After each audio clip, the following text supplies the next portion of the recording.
সাবধান প্রবাসীরা। মালয়েশিয়ায় ১৩৮ বাংলাদেশিসহ ২৬৫ অভিবাসী আটক। বিস্তারিত জানতে ভিডিওটি শেষ পর্যন্ত দেখুন। মালয়েশিয়ার জোহর রাজ্যে ২৬৫ জন অভিবাসীকে আটক করা হয়েছে। এর মধ্যে ১৩৮ জনই বাংলাদেশি। শুক্রবার সকালের দিকে জোহর রাজ্যের বিভিন্ন স্থানে অভিযান চালিয়ে অবৈধ অভিবাসীদের আটক করা হয়। বৈধ ওয়ার্ক পারমিট ছাড়া কাজ এবং বিনা লাইসেন্সে ব্যবসা পরিচালনার দায়ে তাদের আটক দেশটির জোহর অভিবাসন বিভাগ। পুলিশ জানায়, প্রথম অভিযানে ৫৩০ জন বিদেশিকে তল্লাশি করা হয়। এর মধ্যে ২০৭ জনকে বিভিন্ন অভিযোগে আটক করা হয়। দ্বিতীয় অভিযানে আটক করা হয় আরও ৫৮ জনকে। এছাড়া অবৈধ বিদেশিদের সুরক্ষা দেওয়ার অভিযোগে এক স্থানীয় নাগরিককেও আটক করা হয়েছে।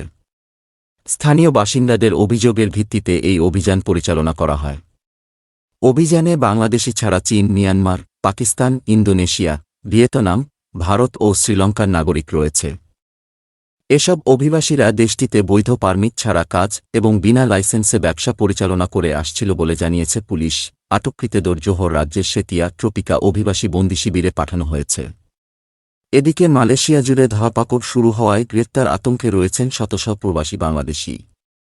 তাদের বিরুদ্ধে মালয় অভিবাসন আইন ১৯৫৯৬৩ অ্যাক্ট ১৫৫ এর ধারা ১৫(1)(c) এবং ৫৬(1)(d) ধারা, রেগুলেশন ১৭(b) এবং রেগুলেশন ১১(7)(a) অনুযায়ী তদন্ত করা ছাড়া ইমিগ্রেশন রেগুলেশনস ১৯৬৩ ধারা ৬(1)(c) অনুযায়ী ব্যবস্থা নেওয়া হবে বলেও জানিয়েছেন পরিচালক। উল্লেখ্য, চলতি বছরের জানুয়ারি থেকে ২-৭ এপ্রিল পর্যন্ত রাজ্যের বিভিন্ন স্থানে অভিযান চালিয়ে মোট ১৯৩৬ জন অবৈধ অভিবাসীকে আটক করেছে দেশটির অভিবাসন বিভাগ।